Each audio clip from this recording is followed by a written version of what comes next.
বীর শহীদদের এবং শ্রদ্ধা। অমর একুশে বইমেলার উদ্বোধন করতে বৃহস্পতিবার দুপুরে বাংলা একাডেমি প্রাঙ্গণে যান প্রধানমন্ত্রী তারেক রহমান। অনুষ্ঠানে ছিলেন প্রধানমন্ত্রী তারেক রহমানের স্ত্রী ডাক্তার জুবাইদা রহমান ও কন্যা ব্যারিস্টার জাইমা রহমান। সূচনা সঙ্গীতের মধ্য দিয়ে শুরু হয় উদ্বোধনী আয়োজন। মহান ভাষা আন্দোলন, মুক্তিযুদ্ধ ও ২৪-এর গণ অভ্যুত্থানে শহীদদের স্মরণে পালন করা হয় ১ মিনিট নীরবতা। ভবিষ্যৎ হোক নিরাপদ, বিনিয়োগ হোক বিশ্বস্ত, আর আমার পছন্দ সল্ট বে। ওয়েলকাম টু সল্ট বে।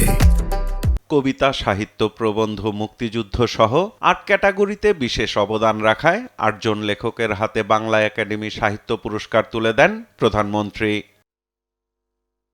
উদ্বোধনী ভাষণে বইমেলাকে জাতির মেধা ও মননের প্রতিচ্ছবি হিসেবে অভিহিত করেন প্রধানমন্ত্রী তারেক রহমান। বলেন, বইমেলার আয়তন বাড়ালেই হবে না, বাড়াতে হবে মানুষের জ্ঞান চর্চার আকাঙ্ক্ষা। অমর একুশে বইমেলা কেবল বই বেচাকেনার মেলা নয়, বরং এই মেলা হয়ে উঠুক শিক্ষা এবং সংস্কৃতি বিকাশের সূতিকাগার।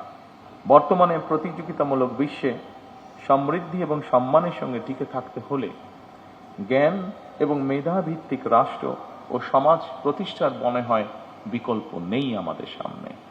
জানান, আলোকিত মানবিক বাংলাদেশ গড়তে চায় তার সরকার।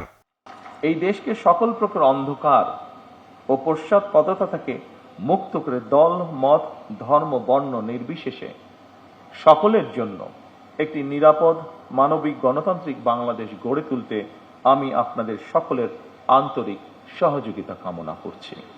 উদ্বোধনী আনুষ্ঠানিকতার পর মেলা প্রাঙ্গণে স্ত্রী কন্যাকে নিয়ে স্টল ঘুরে দেখেন প্রধানমন্ত্রী। প্রতিদিন দুপুর ২টা থেকে রাত ৯টা পর্যন্ত চলবে মেলা, আর ছুটির দিনে বইমেলা চলবে সকাল ১১টা থেকে রাত ৯টা পর্যন্ত। সাইফুল রিপন, দেশ টিভি, ঢাকা।